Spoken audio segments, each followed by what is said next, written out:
ಯಾವಾಗಲೂ ಬರೀ ನಾನ್ ವೆಜ್ಜೇ ಮಾಡ್ತಾ ಇರ್ತೀಯ, ನಮಗೋಸ್ಕರನೂ ಸ್ವಲ್ಪ ವೆಜ್ ಐಟಮ್ಸ್ ಮಾಡು ಅಂತ ನನ್ನ ಫ್ರೆಂಡ್ಸು ಯಾವಾಗಲೂ ಬೈಕೊಳ್ತಾ ಇರ್ತಿದ್ರು. ಸೊ ಅವ್ರಿಗೋಸ್ಕರ ನಾನಿವತ್ತು ಒಂದು ಸ್ಪೆಷಲ್ ರೆಸಿಪಿನ ತೊಗೊಂಡು ಬಂದಿದ್ದೀನಿ. ಏನಂದರೆ ರಾ ಜಾಕ್ ಫ್ರೂಟ್ ಅಂದರೆ ಹಲಸಿನಕಾಯಿ ಕಬಾಬ್ ಹೆಂಗೆ ಮಾಡೋದು ಅಂತ ನೋಡ್ಕೊಂಬರೋಣ ಅಲ್ವಾ. ಹಾಯ್ ಹೆಲೋ ನಮಸ್ಕಾರ, welcome back to Pepper Hub channel.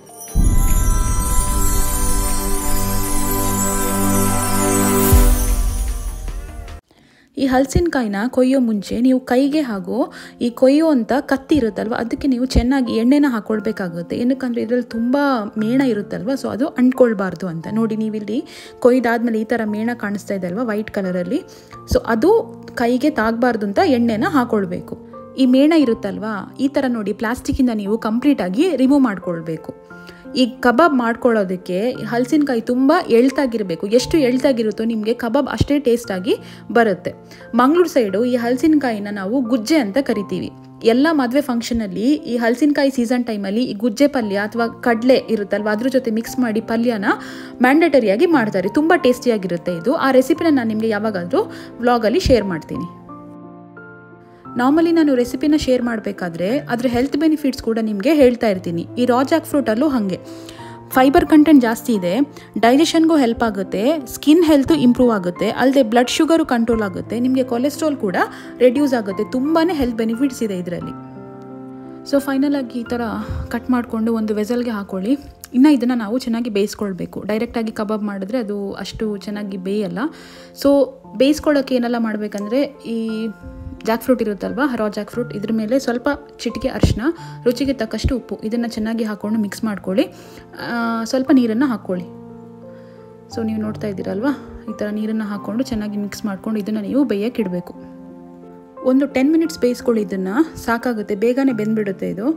Evening tea ಅಥವಾ ಕಾಫಿ ಜೊತೆ ನಿಮಗೆ ಇದು ಸ್ನ್ಯಾಕ್ ಥರ ತಿನ್ಬೋದು. ಒಳ್ಳೆ ಕಾಂಬಿನೇಷನ್ ನಿಮಗೆ. ಈ ಈರುಳ್ಳಿ ಬಜ್ಜಿ ಅಥವಾ ಮೆಣಸಿನ್ಕಾಯಿ ಬಜ್ಜಿ ಎಲ್ಲ ತಿಂತೀರಲ್ವ, ಸೊ ಈ ಥರ ಇದನ್ನು ಮಾಡ್ಕೊಳ್ಳಿ ರಾ ಜಾಕ್ ಫ್ರೂಟ್ದು. ಸೊ ಸ್ವಲ್ಪ ಡಿಫ್ರೆಂಟ್ ಆಗಿರುತ್ತೆ, ಅಲ್ಲದೆ ಟೇಸ್ಟಿಯಾಗೂ ಇರುತ್ತೆ.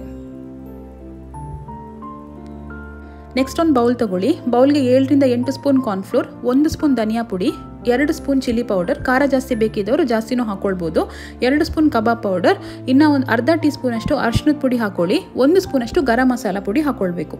ಇದಾದಮೇಲೆ ಶುಂಠಿ ಬೆಳ್ಳುಳ್ಳಿ ಇದಲ್ವ ಅದನ್ನು ನೀವು ಜಜ್ಜಿಟ್ಕೊಳ್ಬೇಕು, ಅದನ್ನು ಸ್ವಲ್ಪ ಹಾಕ್ಕೊಳ್ಳಿ. ಪೇಸ್ಟ್ ಮಾಡ್ಕೊಳ್ಳೋರು ಪೇಸ್ಟನ್ನು ಹಾಕ್ಕೊಳ್ಬೋದು, ಏನೂ ಪ್ರಾಬ್ಲಮ್ ಆಗಲ್ಲ.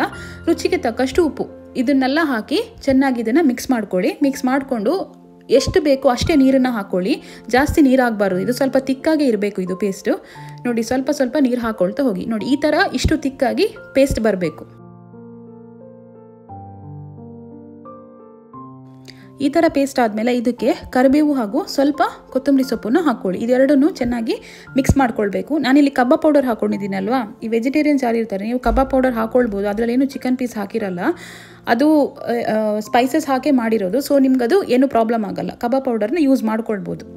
ಓಕೆನಾ. ಸೊ ನೆಕ್ಸ್ಟು ನೀವು ಈ ಬೇಯಿಸ್ಕೊಂಡಿಟ್ಟಿರೋಂಥ ರಾ ಜಾಕ್ ಫ್ರೂಟ್ ಇರುತ್ತಲ್ವ, ಗುಜ್ಜೆನ ಅಂತ ಹೇಳ್ತೀವಿ ನಾವು, ಅದನ್ನು ನೀವು ಈ ಮಿಕ್ಸ್ಚರ್ಗೆ ಹಾಕ್ಕೊಂಡು ಚೆನ್ನಾಗಿ ಇದನ್ನು ಮಿಕ್ಸ್ ಮಾಡ್ಕೊಳ್ಳಿ.